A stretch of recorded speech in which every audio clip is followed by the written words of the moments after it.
Dear students, good morning. We are starting with the pathology. The subject name is pathophysiology. Physiology we know very well. It is associated with the normal functioning of the human or animal body. So in this subject we will deal with the various regions, the etiology behind the disease. Pathology simply is the study of pathological factors that precipitate the condition of a particular organ or in general all the systems of a human being. Pathophysiology is a little bit refined. It involves the physiology, means first understanding the normal physiology, normal functioning of the body. After that, you compare the data obtained from tests, rather I must say diagnostic tests performed on the body or body fluids of the individual, and then the testing is done. So initially we will have a little bit refreshing points about the subject. So you are well introduced to what is cell and what are its components. So in today's lecture we will go for a quick revision of what the cell is and what the pathology is. Now, cell we know very well, it is the fundamental unit of life. ये जीवन की जो बुनियादी unit है, जैसे आप घर बनाते हैं उसमें ईंट जो है उसकी बुनियादी इकाई है, एक ईंट से मिलकर घर बनता है। उसी प्रकार ये जो सेल हैं ये मिलकर टिश्यू बनाती हैं, टिश्यू मिलकर ऑर्गन बनाते हैं, ऑर्गन मिलकर ऑर्गन सिस्टम बन जाते हैं, और फिर पूरा इंडिविजुअल जो है ऑर्गेनिज्म जो है इसके तालमेल से काम करता है। Now, all cells are tri-dimensional. Although when viewed under the light microscope on a glass slide, they appear to be flat. कहते हुए अगर आप माइक्रोस्कोप में देखते हो आपको देखने में ये फ्लैट ही लगती है सेल, लेकिन ऐसा नहीं है, इसका एक स्फेरिकल स्ट्रक्चर है। ठीक है, ये जो डायग्राम बता रखा है ये एक सेल का आपको 3 डायमेंशनल स्ट्रक्चर बताया गया, भी एक्चुअल सेल ऐसी होती है। आप इमेजिन करना चाहें तो आप टेनिस की जो बॉल ले लो या फुटबॉल ले लो, उस तरह का आकार होता है इसका, क्योंकि हम माइक्रोस्कोप में देखते हैं तो वहाँ ये एक फ्लैट ऑब्जेक्ट की वजह से हमें पूरा सही 3D स्ट्रक्चर दिखाई नहीं दे पाता। तो अब है कि what are the components of the cell. Cell किस चीज़ की बनी होती है? So all cell share fundamental structural component जो है, इसके बुनियादी जो आकार देने वाले कंपोनेंट हैं वो 3 हैं। कौन कौन से?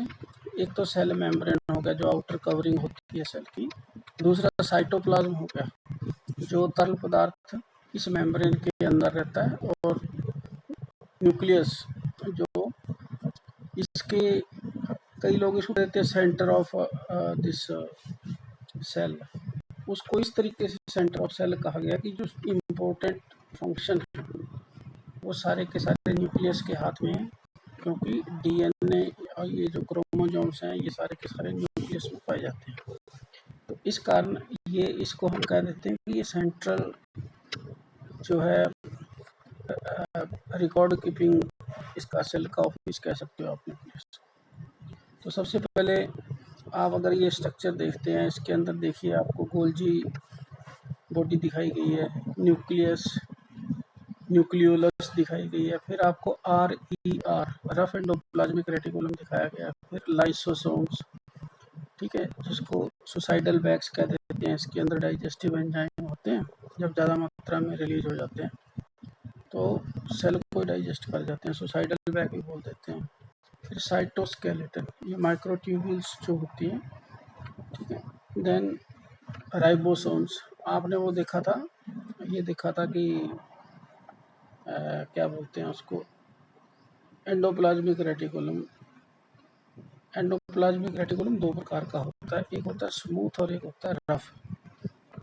अब राइबोसोम्स क्या है, ये प्रोटीन बनाते हैं। राइबोसोम दो प्रकार के हैं, एक तो आपके एंडोप्लाज्मिक रेटिकुलम से चिपके हुए रहते हैं। ये जो एंडोप्लाज्मिक रेटिकुलम से चिपके होते हैं, यहाँ उन प्रोटीन्स का सिंथेसिस होता है जो सेल ने एक्सपोर्ट करने होते हैं। और दूसरे अनबाउंड जो राइबोसोम्स हैं, ये वो राइबोसोम्स हैं जो सेल की रिक्वायरमेंट को पूरा करने के लिए सेल जो है प्रोटीन सिंथेसाइज करती है। तो ये देखिए आपको smooth endoplasmic reticulum SCR show किया गया है। फिर आपको सेंट्रियोल्स, उसके बाद प्लाज्मा मेम्ब्रेन आउटर कवरिंग है जो, फिर माइक्रोट्यूब्यूल्स दिखा रखी हैं, और माइटोकॉन्ड्रिया दिखा रखा है जो सेल का पावर हाउस होता है। So coming to the first point, जो तीन कंपोनेंट बताए, जैसे पहला सेल मेम्ब्रेन, दूसरा साइटोप्लाज्म और तीसरा न्यूक्लियस। अब सेल मेम्ब्रेन जो है ये outer boundary of the cell, जो ये जो इसकी बाउंड्री है उसको हम कहते हैं जो क्या बोलते हैं इसको, सेल मेम्ब्रेन। अब लाइट माइक्रोस्कोपी से अगर आप देखना चाहें, the membrane appears at the periphery of the thin condensation. अगर आप सेल मेम्ब्रेन कैसा दिखाई देता है, अगर ये सोचना चाहो तो आप क्रिकेट खेलते हैं, जैसे आपकी क्रिकेट की बाउंड्री होती है, ठीक है, तो वो आप उसको क्या कहते हो, परिधि कहते हो। तो अब रियली अगर आप क्रिकेट का ग्राउंड समझते हो तो ये तो एक फ्लैट स्ट्रक्चर होगा, ठीक है। तो आप ऐसा कह सकते हैं कि 360 डिग्री पर ऐसी परिधि इसकी रहती है, तो ये एक स्फेरिकल शेप ले लेती है। Functions of the cell membrane. Cell membrane का मुख्य फंक्शन क्या है कि सेल की इंटीग्रिटी को बनाए रखना, सेल को एकता को बनाए रखना। Cell membrane plays critical role in virtually every aspect of cell function. अगर सेल इंटीग्रेटेड होगी, एकीकृत होगी, तो उसके सारे फंक्शंस जो है सही से होंगे। फिर आज ये दूसरा कंपोनेंट जो सेल का है, दैट इज साइटोप्लाज्म, जो तरल पदार्थ सेल के अंदर पाया जाता है, और जिसके अंदर अभी अपने बहुत से सेल ऑर्गेनल्स का नाम लिया था, ribosome, smooth endoplasmic reticulum, cell centriole, ठीक है, ये सारे के सारे उसके बीच में तैरते रहते हैं। इवन न्यूक्लियस भी आ जाती है इसमें। तो साइटोप्लाज्म और cytosol is the component of the cell located between the nucleus and the cell membrane. Light microscopy अगर हम इसकी देखें तो various products of cell metabolism may be seen in the cytoplasm. अगर लाइट माइक्रोस्कोपी में अगर देखते हैं तो सेल के अंदर अपने को मेटाबॉलिज्म के बहुत से जो है फ्रेगमेंट्स अपने को इसके अंदर दिखाई देंगे, और वो ग्रेन्यूल्स के रूप में दिखाई देंगे या वैक्यूल्स के रूप में दिखाई देते हैं। अब साइटोप्लाज्मिक ऑर्गेनल्स, कुछ लोग ऑर्गेनलीज बोलते हैं इसको, वैसे ये साइटोप्लाज्मिक ऑर्गेनल्स होता है, ठीक है। तो अगर हम इसका अल्ट्रा स्ट्रक्चर देखें, the cytoplasm is composed of organised cell components और ऑर्गेनल्स, और दूसरा साइटोप्लाज्म, और तीसरा साइटोप्लाज्मिक मैट्रिक्स। तो अगर हम साइटोप्लाज्म की बात करते हैं, अभी पहले आपने तीन पार्ट देखे थे, एक सेल के तीन कंपोनेंट देखे थे, एक मेम्ब्रेन बताया आपको, दूसरा आपको साइटोप्लाज्म बताया, ठीक है, और थर्ड वन जो आपको बताया था न्यूक्लियस, ठीक है। अब सेल मेम्ब्रेन के बाद जब हम साइटोप्लाज्मिक ऑर्गेनल्स की बात करते हैं तो इसका मतलब जो साइटोप्लाज्म के अंदर जितने भी ऑर्गेनल्स हैं उनको हम अगर दोबारा 3 भागों में विभाजित कर लेते हैं। ठीक है, जैसे ऑर्गेनाइज्ड सेल कंपोनेंट जो एक अपने आप में एक ऑर्गन है या ऑर्गेनली है। दूसरा हो गया साइटोस्केलेटन जो उसका स्केलेटन तैयार करता है सेल। और तीसरा हो गया साइटोप्लाज्मिक मैट्रिक्स। सब जो बाकी बच गया वो साइटोप्लाज्मिक मैट्रिक्स आ गया। तो अब ऑर्गेनाइज्ड कंपोनेंट्स ऑफ साइटोप्लाज्म की अगर आप बात करोगे तो उसके अंदर आपको मेम्ब्रेनस सिस्टम दिखेगा, राइबोसोम्स, माइटोकॉन्ड्रिया, लाइसोसोम्स और centrioles.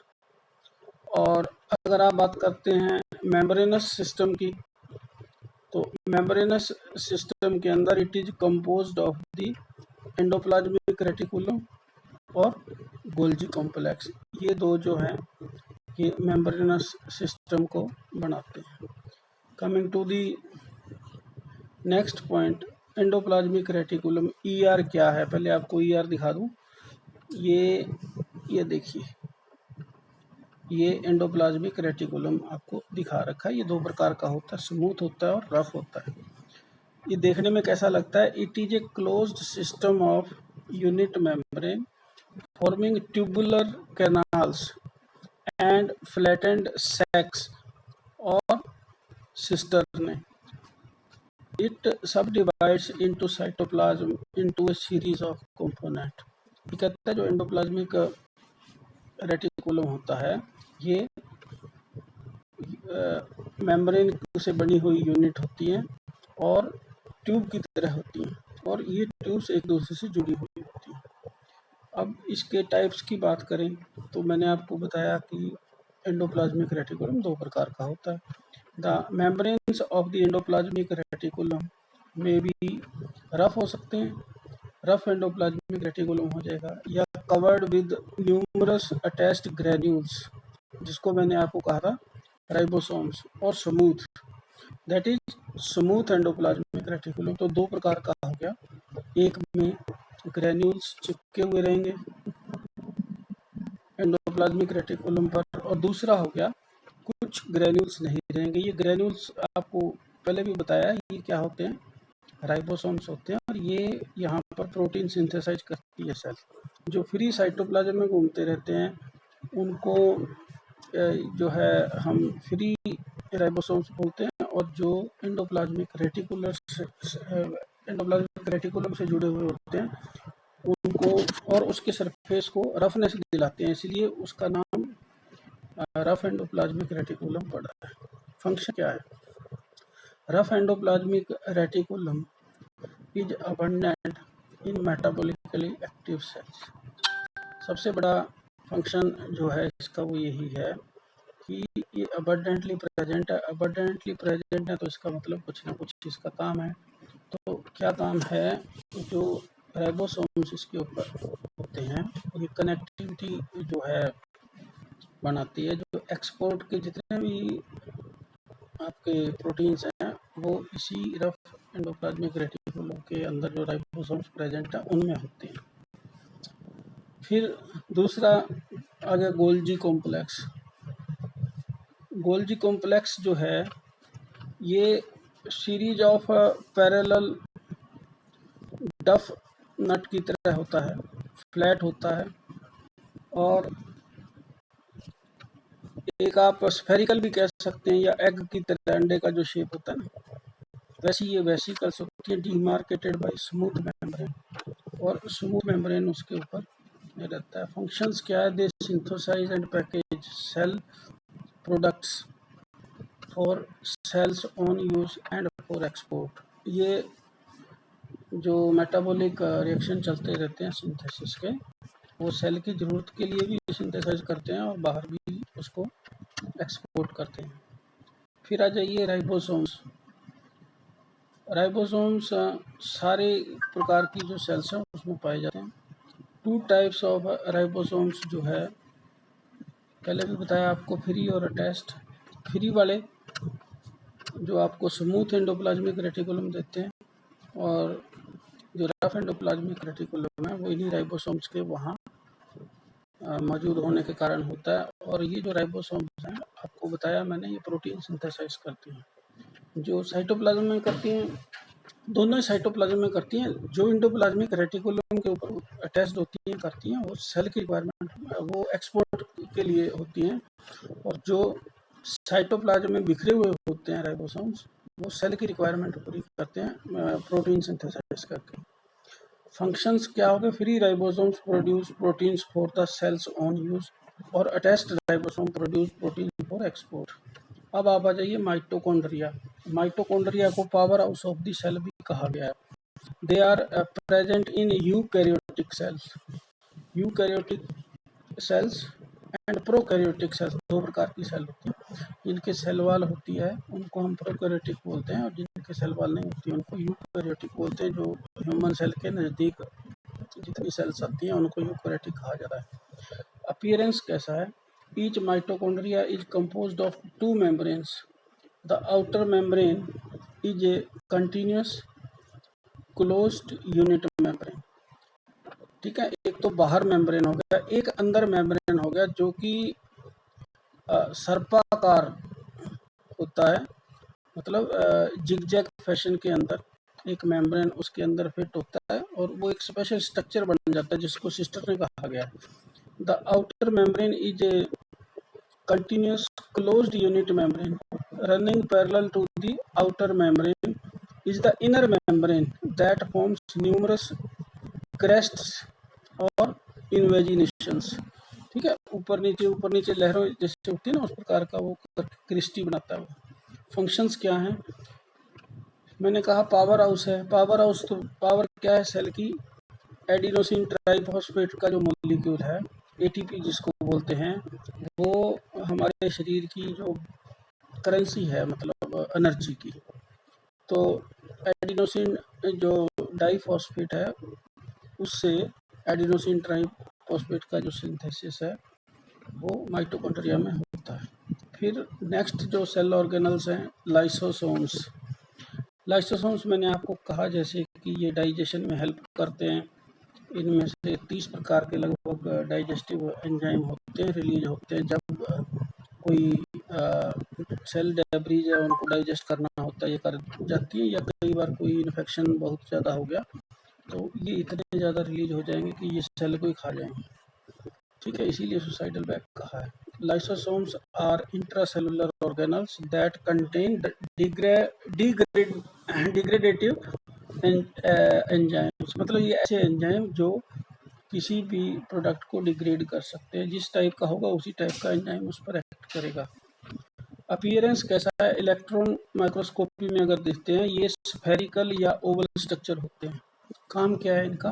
Lysosomal enzyme perform the digestion of a wide range of macromolecules. जितने मैक्रोमोलिक्यूल्स हैं उनको माइक्रो में कन्वर्ट करना, इंक्लूडिंग प्रोटीन, जो पॉलीसेकेराइड्स है, लिपिड्स है, न्यूक्लिक एसिड्स है। ठीक है, इन सबको ये डिग्रेड करते हैं।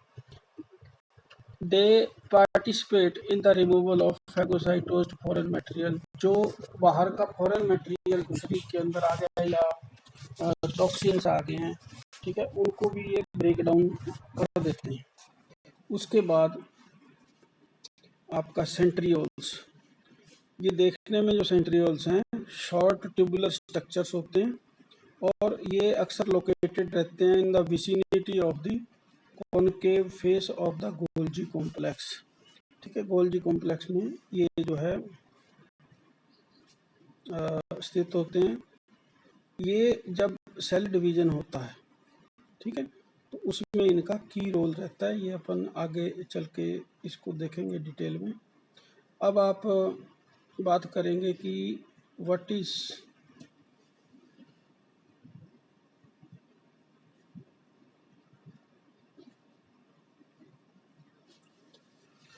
हाँ, इसके बाद आप आ जाइए फंक्शंस के बाद कम टू द साइटोस्केलेटन। जैसे अपना स्केलेटन हड्डियों से बना हुआ है, तो जैसी सेल है जितनी ताकत वाली इसको हड्डियां जैसी चाहिए, तो वो बिल्कुल माहीन माइक्रोफिलामेंट्स चाहिए, उससे सेल का काम चल जाता है, तो वो उसका स्केलेटन डिजाइन करते हैं। ठीक है, So the cytoskeleton of the cells is mainly composed of three type of आपके फिब्रिलर प्रोटीन्स। तीन प्रकार के हो गए। एक्टिन फिलामेंट होते हैं जो माइक्रोफिलामेंट्स और टोनोफिलामेंट्स बनाते हैं। फिर इंटरमीडिएट फिलामेंट्स होते हैं और तीसरा होते हैं माइक्रोट्यूब्यूल्स। जो साइटोस्केलेटन क्या करता है, maintains the physical shape of the cell involved in motion of the cells and provide structural support to all the cell functions। इसके साथ साथ जो एक फिक्स स्ट्रक्चर को एक स्थिर रख के जितने सेल के फंक्शंस हैं उनको करने में ये सहायक होता है। फिर आप आ जाइए साइटोप्लाज्मिक मैट्रिक्स। तो साइटोप्लाज्म का जो तीसरा कंपोनेंट है वो है साइटोप्लाज्मिक मैट्रिक्स। तो ये क्या है, the space with in the cytoplasm not occupied by the membranous system, the cell skeleton or by organelles is called as cytoplasmic matrix। देखिए आपने सेल मेम्ब्रेन पढ़ लिया कि सेल मेम्ब्रेन क्या, आपने सेल ऑर्गेनल्स पढ़ लिए, ठीक है। इन दो चीज़ों को छोड़कर जो कुछ भी बच गया वो सेल मैट्रिक्स कहलाएगा, ठीक है। It is composed of proteins and free ribosomes. अब आप आ जाइए न्यूक्लियस पर, ठीक है। It is present with in the cytoplasm. ये साइटोप्लाज्म के अंदर तैरती रहती है। ये देखिए अपन ने ये देखा था जो ब्लैक ब्लैक आपको स्ट्रक्चर दिखाई दे रहा है, सेंटर में जो वाइट दिखाया वो तो न्यूक्लियोलस है और जो पूरा ब्लैक है ये न्यूक्लियस है। न्यूक्लियोलस का मतलब न्यूक्लियस की न्यूक्लियस कह सकते हैं आप। नाउ न्यूक्लियस के जो कंटेंट्स हैं क्या हैं, it contains DNA, deoxy ribo nucleic acid हो गया, that governs the genetic and functional aspects of cell activity। जितना भी जेनेटिक एस्पेक्ट है वो इसके हाथ में है। फिर न्यूक्लियोलस क्या है, in normal resting nuclei the nucleoli are seen as round और oval structure occupied a small area within the nucleus. ये स्मॉल जो है साइज में न्यूक्लियस के अंदर होते हैं, मतलब न्यूक्लियस की जो गतिविधियां हैं वो न्यूक्लियोलस कंट्रोल करने में सहायक होता है। अब आप आइए, ये था सेल का बेसिक स्ट्रक्चर जो आपका काफ़ी बार पढ़ा हुआ है, 8th 9th के बाद आप पढ़ते रहते हैं और ये सारी चीज़ें आपको ध्यान है। कमिंग टू दी पैथोलॉजी क्या है, देखिए पैथोलॉजी क्या है, स्टडी ऑफ डिजीज को सिंपल शब्दों में जो बीमारी है उसको जो पढ़ने में साइंस लगती है उसको पैथोलॉजी बोलते हैं। तो पैथोफिजियोलॉजी क्या है, फिजियोलॉजी आप जानते हो बॉडी की नॉर्मल फंक्शनिंग होती है, और पैथोफिजियोलॉजी का मतलब इल फिजियोलॉजी, मतलब जब फिजियोलॉजी नॉर्मल ना हो, बीमार हो जाए, इधर उधर हो जाए नॉर्मल रेंज से, ठीक है। मान लो किसी का शुगर लेवल ऊपर हो जाता है तो इसका मतलब वो नॉर्मल फंक्शन नहीं है, वो एबनॉर्मल है, यानी कि किसी ना किसी बीमारी का वो अपने को इंडिकेशन है अगर शुगर लेवल बढ़ा हुआ है, ठीक है।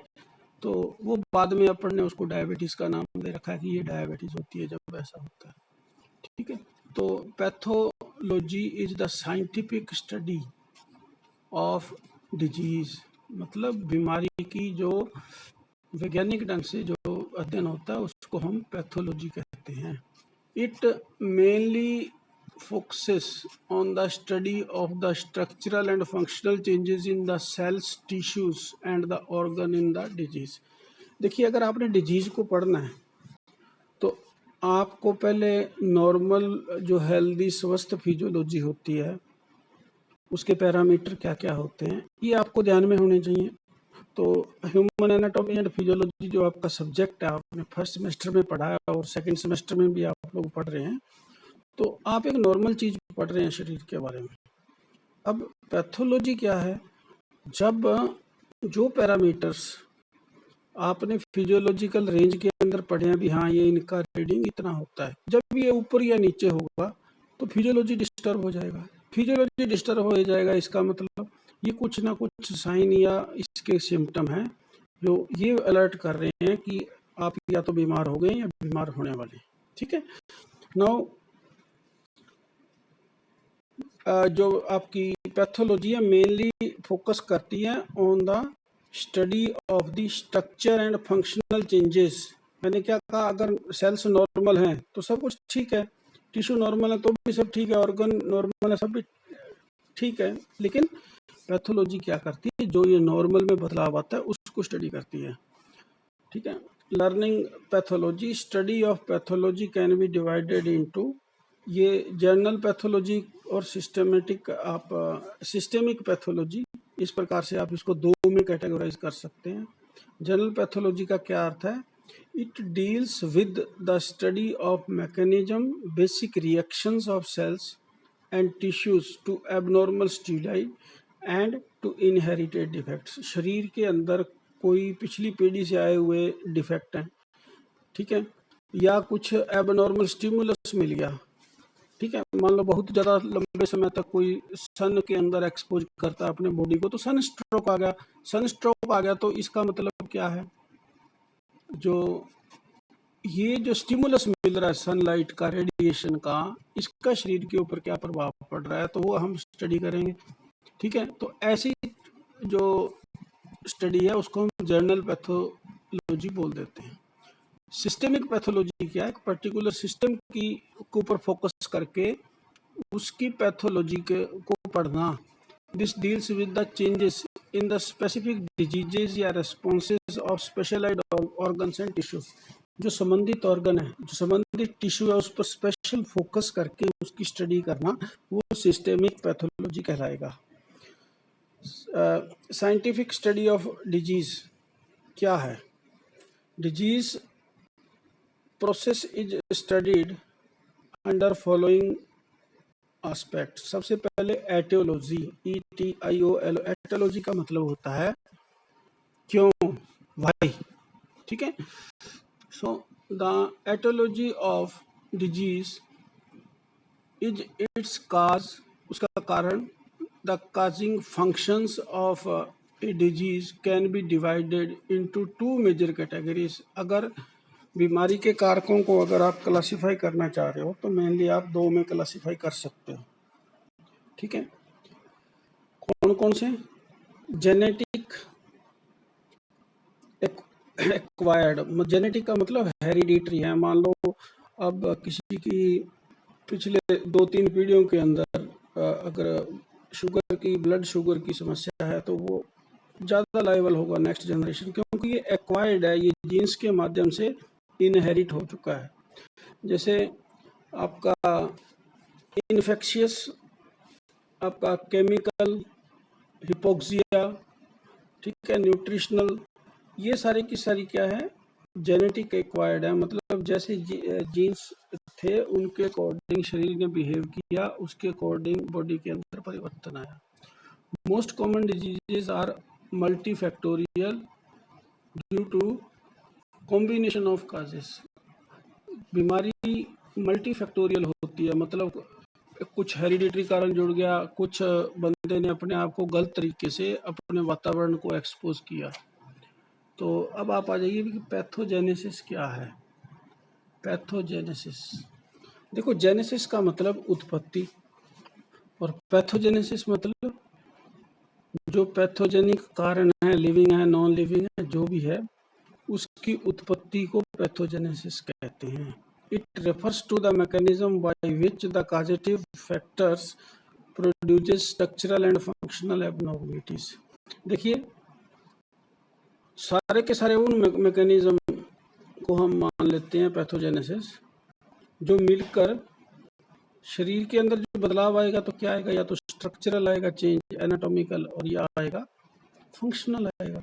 ठीक है, तो इन सारे फैक्टर्स को स्टडी करना ही पैथोजेनेसिस जो है कहलाता है, उसको हम पैथोजेनेसिस की संज्ञा देते हैं। Pathogenesis deals with the sequence of events that occur in the cells और tissues from the beginning of any disease process. ये कहता भी, ये सारे के सारे जो इवेंट हुए हैं उनके सिस्टमेटिक सीक्वेंस वाइज स्टडी करना। ठीक है, कब से, जब से वो कारण शुरू हुआ है पर्टिकुलर शरीर के अंदर जिसके अंदर आप ये अध्ययन कर रहे हैं। फिर दूसरा है मॉर्फोलॉजिक चेंजेस। मॉर्फोलॉजी मतलब उसके आकार में कुछ बदलाव आ जाना। अगर शरीर का कोई हिस्सा बार बार किसी चैलेंज को एक्सपोज हो रहा है, रेडिएशन को हो रहा है, या तेज धूप में एक्सपोज हो रहा है, या हीट बहुत ज़्यादा एक्सपोज हो रहा है, तो क्या होगा, अल्टीमेटली उसका सेल्स पर प्रभाव पड़ेगा और वो अपना शेप चेंज करेंगे।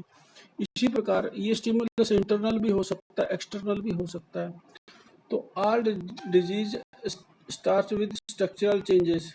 जैसे रुडोल्फ वर्चो, जिसको known as the father of modern pathology कहा गया है इनको, ठीक है, इन्होंने प्रपोज किया that injury to the cell is basis of all diseases. कहते हैं जो सेल होती है ना, इसको इंजरी होती है, सेल को चोट पहुंचती है कहते हैं, और यही मूल कारण है सारी बीमारियों का, कि कोई भी बीमारी हो, उस बीमारी के अंदर किसी सेल की जो नॉर्मल जो फिजियोलॉजी है उसको कॉजेटिव एजेंट ने या पैथोजेंस ने उसको चैलेंज किया है। मॉर्फोलॉजिक चेंजेस जो आते हैं उनको क्या कहते हैं, वो दो प्रकार के हो सकते हैं, gross and microscopic structural changes in the cell और टिश्यूज अफेक्टेड बाय डिजीज। तो मॉर्फोलॉजिक चेंज जो बदलाव आते हैं सेल्स के अंदर, वो दो प्रकार के हो सकते हैं, एक तो ग्रॉस मोटे तौर पर देखना, और फिर माइक्रोस्कोपिक स्ट्रक्चरल चेंजेस, माइक्रोस्कोप की सहायता से उनका बारीकी से अध्ययन करना। ग्रॉस में क्या है, many diseases have characteristic gross pathology and very confident diagnosis can be given before light microscopy.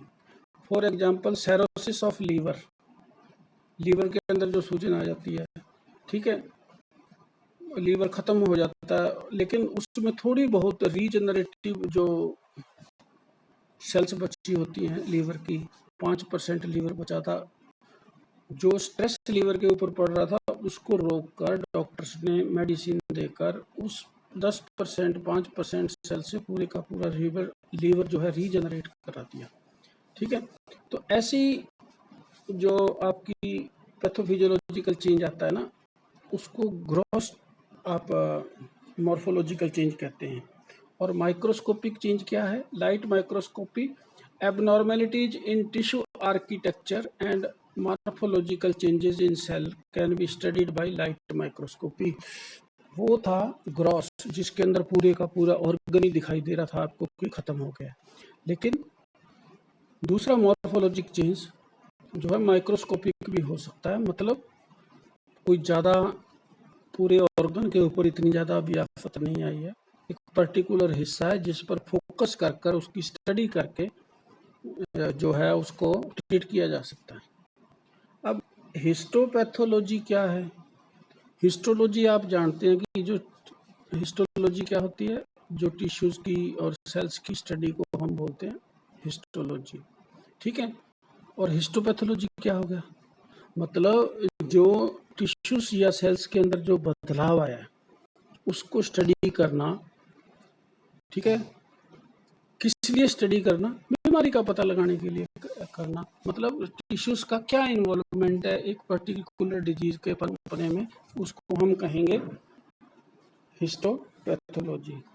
इसमें आप सेक्शन बनाते हैं, स्टेनिंग करते हैं, ठीक है, कभी आप बैकग्राउंड को स्टेन कर देते हैं, कभी आपने जो स्लाइड के ऊपर जिन ऑर्गेनल्स को देखना होता है उनको आप कंट्रास्ट में रख देते हैं, ठीक है, तो माइक्रोस्कोप में आपको दिखाई देता है। तो histopathology sections are routinely cut from tissues and processed by paraffin embedding. Paraffin होता है, इसको मैं थोड़ा सा आपको और तरीके से बता देता हूँ। जैसे ईंट के आकार, ईंट तो बहुत बड़ी होगी अब, ठीक है, बिल्कुल माचिस की आपने देखा होगा जो घर में माचिस होती है, दिया सलाई वाली डिब्बी होती है, उसके आकार से भी आधे हमारे पास सांचे होते हैं।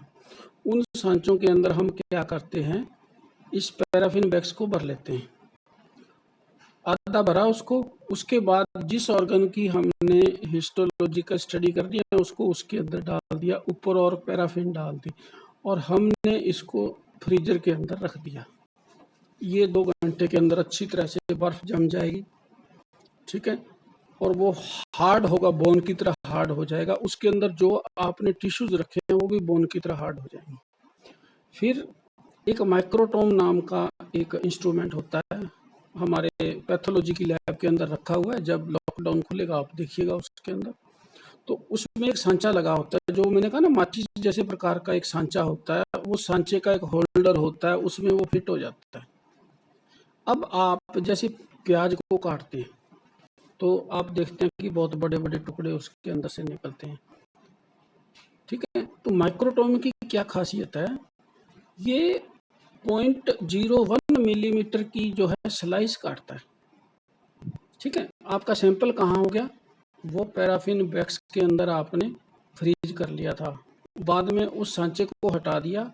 अब एक सॉलिड मास है आपके पास, उसको आप सैंपल होल्डर के अंदर रख देते हैं, और जब आप माइक्रोटोम को चलाते हैं, उस कटर को चलाते हैं, तो धीरे धीरे धीरे विद इन मिनट आपको हंड्रेड्स ऑफ पीसेस मिल जाते हैं, जो बिल्कुल बारीक बारीक होते हैं। और फिर ये आपके जो है थिन सेक्शन बन गए हैं। अब आप संबंधित स्टेन इस पर डालकर जो कंट्रास्ट स्टडी आप करना चाहें माइक्रोस्कोप के नीचे रख के कर सकते हैं। तो मैं आपको जैसे बता रहा था कि sections are routinely cut from tissues and processed by paraffin embedding. embedding में दबा देना पैराफिन के अंदर। The sections are cut from tissues by a special instrument called microtome, अभी बताया आपको मैंने, and examined under light microscope, फिर उसको लाइट माइक्रोस्कोप के अंदर देखते हैं। In certain situations हिस्टोकेमिस्ट्री या रैपिड डायग्नोसिस आपके section are cut from tissue and has been hardened rapidly by freezing frozen section, जैसे मैंने आपको बताया।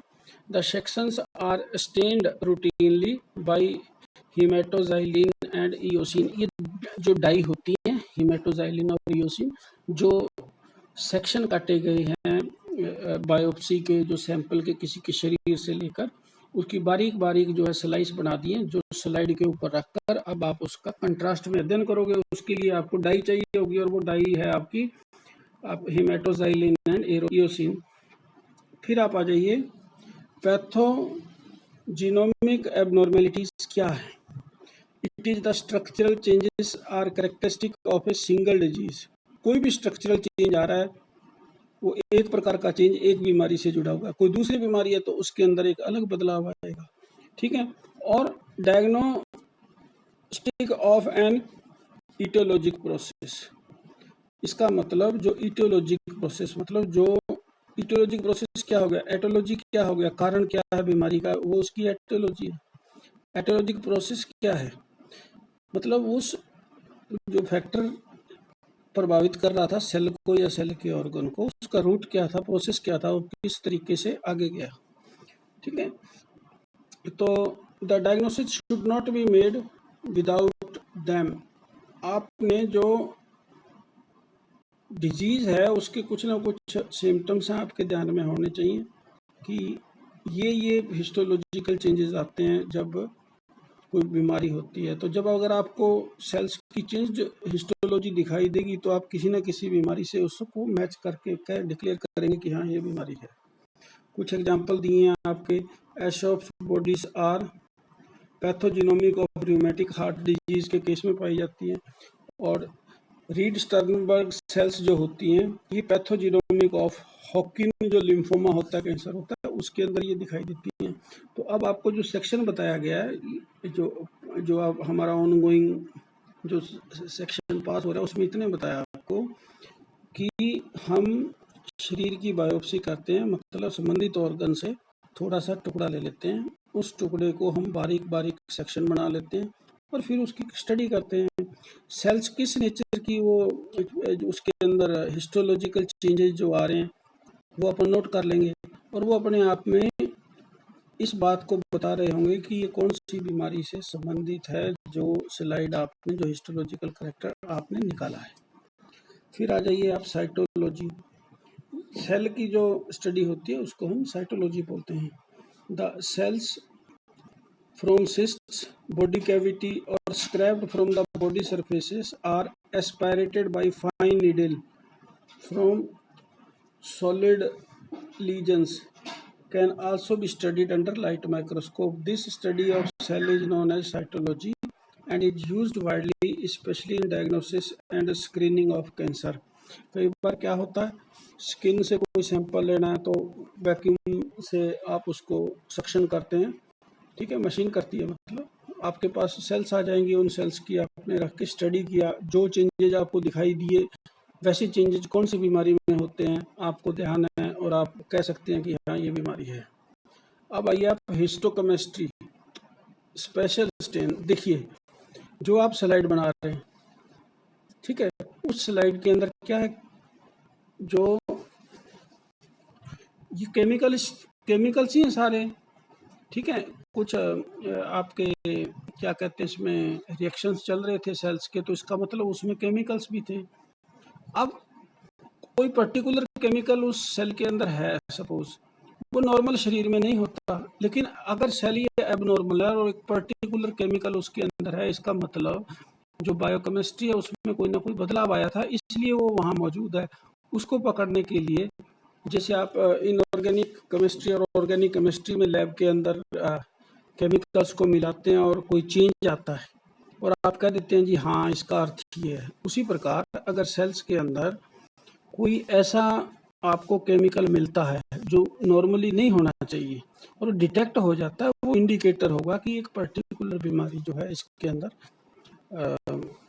पनपने जा रही है या पनप चुकी है। तो इन केमिकल्स की इसी को बोलते हैं आप histochemistry. Histochemistry is the study of chemistry of tissues where tissue cells are treated with specific reagents so that the features of individual cells or structure can be visualized। ठीक है, तो दो मकसद हैं इसके, एक तो कुछ पर्टिकुलर स्ट्रक्चर्स को देखने के लिए केमिकल्स का यूज करना, उसको आप स्टेन कह देते हैं।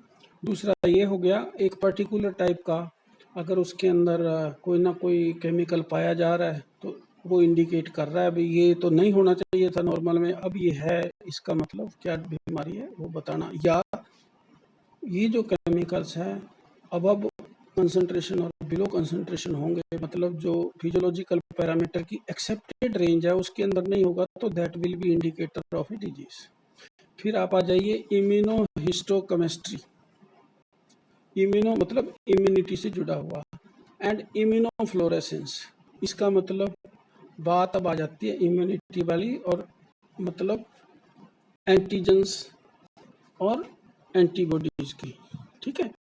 तो सिलेक्टिव किट बने हुए मोनोक्लोनल एंटीबॉडीज के जो डिटेक्शन के बाद बता देते हैं भी क्या पाया गया, और उस पाए जाने से जो पर्टिकुलर रिजल्ट आपको आ रहा है वो इंडिकेटर है एक पर्टिकुलर बीमारी का। दे यूटिलाइज एंटीबॉडी जैसे immunoglobulin with antigen specificity to visualise substances. ये जो शब्द यूज किया गया ना इम्यूनोग्लोबुलिन, ये क्या है, एंटीबॉडी है, 5 टाइप होते हैं इसके, ठीक है। तो कौन से टाइप का है उसके हिसाब से अपने को पता चल जाता है अभी क्या बीमारी है। To visualise substances in tissue sections और cell preparations. Former uses monoclonal antibodies, ये जो इम्यूनोग्लोबुलिन है ना, ये इनमें मोनोक्लोनल एंटीबॉडीज का यूज किया जाता है, ठीक है। Linked chemically to enzymes and later fluorescent dyes, और उसके बाद में फ्लोरेसेंट डाइज जो है उनका यूज करते हैं, और इस दोनों के रिजल्ट को कंबाइन करके जो डायग्नोसिस पूरा होता है। फिर electron microscopy. Electron microscopy is useful to the study changes in the ultrastructural level and to the demonstration of viruses in tissue samples in certain diseases। ठीक है, तो ये क्या है, जो स्ट्रक्चर के अंदर बहुत बारीक चेंज आता है उसको नोट करने के लिए आपके इलेक्ट्रॉन माइक्रोस्कोपी सहायक होती है। Functional D arrangements and clinical manifestation. Clinical manifestation का मतलब होता है घोषणा, ठीक है। क्लिनिकल मैनिफेस्टेशन का मतलब है कि जो आपने रिजल्ट आपके आए हैं, रिपोर्ट आई है, उसके आधार पर क्या घोषणा की जा सकती है, उसको कहेंगे क्लिनिकल मैनिफेस्टेशन। या ऐसे कहो कि जो चेंजेस हिस्टोलॉजिकली नोट किए गए हैं उनके आधार पर कौन सी बीमारी बताई जा सकती है, ठीक है। No functional derangements the effect of genetic biochemical and structural changes in the cells tissues are functional abnormalities. ये जो 3 प्रकार के चेंज है, चाहे वो जेनेटिक है, चाहे बायोकेमिकल है, या मॉर्फोलॉजिकल चेंज आ गया, स्ट्रक्चरल चेंज आ गया, ठीक है, ये फंक्शनल एबनॉर्मेलिटीज हैं, मतलब इनके कारण सेल के फंक्शन प्रभावित होते हैं। Example, insufficient secretion of cell product, ठीक है, सेल है वो कुछ ना कुछ प्रोडक्ट को जो है पैदा करती है, उसका प्रोडक्ट को पैदा करती है, जैसे बीटा सेल्स ऑफ लैंजरहैंस होती हैं, ठीक है, वो आपके इंसुलिन बनाती हैं। तो कितना बनाती हैं? जब स्वस्थ इंडिविजुअल होता है तो उसका नॉर्मल जितनी मात्रा में इंसुलिन चाहिए उतना वो पैदा करती हैं, और इंसुलिन पैदा होने के बाद जो ब्लड का शुगर लेवल बढ़ा हुआ होता है नॉर्मली, उसको अपटेक करवाता है टिश्यूज़ के द्वारा, और टिश्यूज़ उनको ग्लाइकोजन की फॉर्म में स्टोर कर लेती हैं, ठीक है। लेकिन ये होता कब है? जब ये चीज़ नॉर्मल है।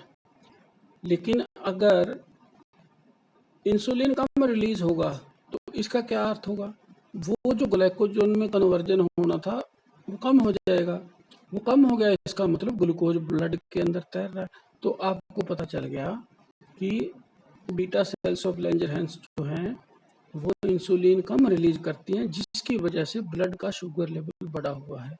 इसीलिए आपने सुना होगा कि आर्टिफिशियल जो ह्यूमुलिन नाम का इंसुलिन दिया जाता है वो किस लिए दिया जाता है कि जैसे ही भोजन किया जाएगा शरीर का ग्लूकोज लेवल बढ़ेगा और जल्दी जल्दी जो है इंसुलिन उस ग्लूकोज को शरीर के जो आपके टिश्यूज़ हैं उनके अंदर ग्लाइकोजन की फॉर्म में स्टोर कर देगा। इसी को ग्लाइकोजेनेसिस कहा गया है। फिर आप आइए क्लिनिकल मैनिफेस्टेशन। क्लिनिकल मैनिफेस्टेशन का अर्थ क्या है कि किस बीमारी की घोषणा की जाए, किसी पेशेंट की आपने स्टडी की, कुछ रिजल्ट आए, वो रिजल्ट क्या कहना चाह रहे हैं, that is clinical manifestation. The functional derangements produce to clinical manifestations of disease, ठीक है, कौन कौन से? सिम्टम्स और साइंस, ठीक है। Diseases characterize by multiple abnormalities, ठीक है, उनको हम सिम्टम कॉम्प्लेक्स कह देते हैं, और उनको हमने सिंड्रोम की संज्ञा भी दे देते हैं कि ये फलां फलां सिंड्रोम है। अब साइन और सिम्टम का अंतर आप यहीं समझ लीजिए। कोई बीमारी है, उसको पेशेंट को देखने के बाद डॉक्टर को जो समझ में आ जाता है वो उस बीमारी का साइन है। डॉक्टर ने पेशेंट से पूछा नहीं कि आपको क्या फील हो रहा है। लेकिन सिम्टम क्या है? डॉक्टर को जो बॉडी के अंदर बदलाव आया है वो बोलकर पेशेंट बता रहा है। अच्छा, कल बुखार आया था, हाँ जी आया था, ठीक है, ठंड लगी थी, हाँ जी लगी थी, ये क्या? ये सिम्टम है, ठीक है।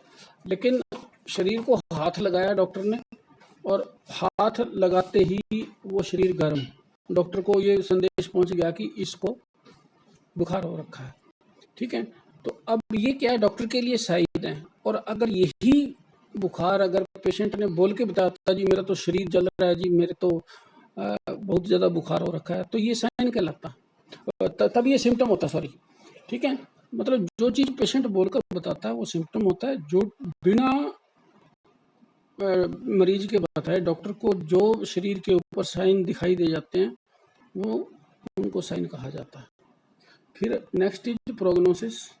The prognosis forecast predicts the known और likely course of the disease and therefore the fate of the patient. देखिए, जैसे क्लिनिकल मैनिफेस्टेशन आपको बताया कि जो डायग्नोसिस हुआ है उसके आधार पर बीमारी की घोषणा करना कि ये बीमारी है। प्रोग्नोसिस क्या है?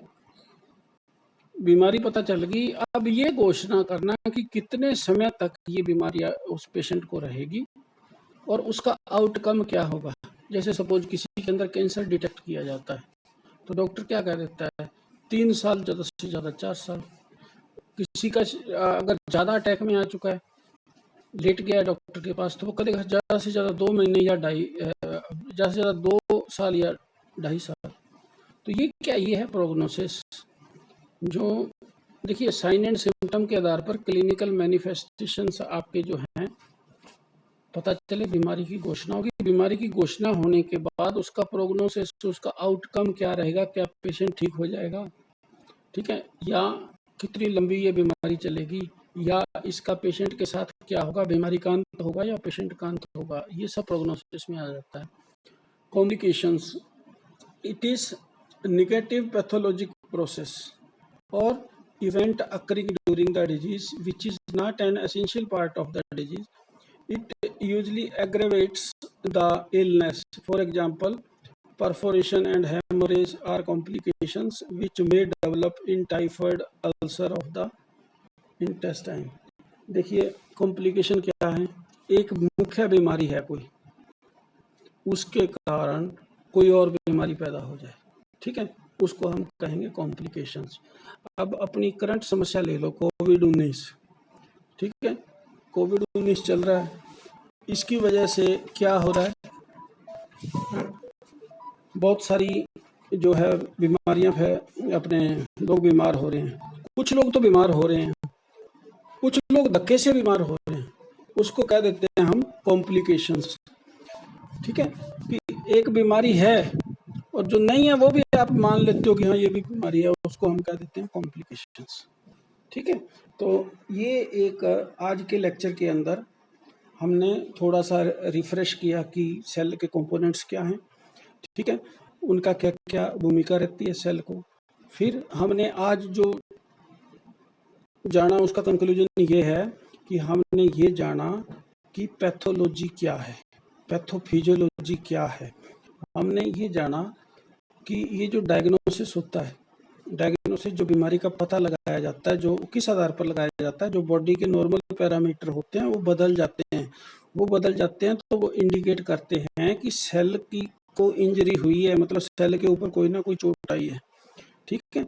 वो जो चेंज है वो उसको हम हिस्टोलॉजिकल चेंजेस के आधार पर उसकी स्टडी करते हैं और वो सब्जेक्ट कहलाता है हिस्टोपैथोलॉजी, और साइटोलॉजी सिर्फ सेल्स की स्टडी को कह देते हैं, ठीक है।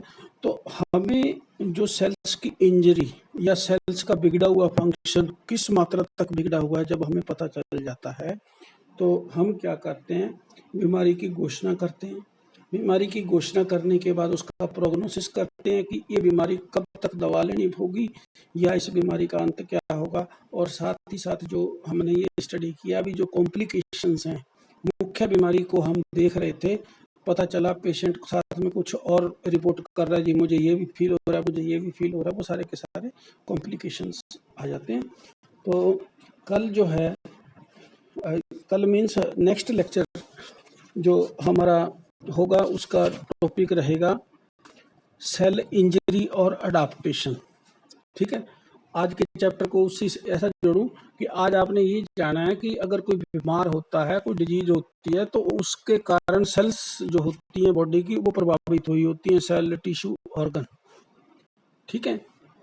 बीमार होने के बाद आदमी ठीक होने लगता है तो वो सेल इंजरी ठीक होने लगती है, ठीक है। कई बार ये पूरा ठीक हो जाती है और कई बार पूरा ठीक नहीं होती, ठीक है। उस बिगड़ी हुई इंजरी के साथ जीने को ही सेल अडाप्टेशन कहते हैं, ठीक है। तो ये हम अगले लेक्चर में देखेंगे। With this all I finish my lecture. अगर आप लोगों को कोई क्वेश्चन हो तो आप मुझे व्हाट्सएप कर सकते हैं। Thank you very much.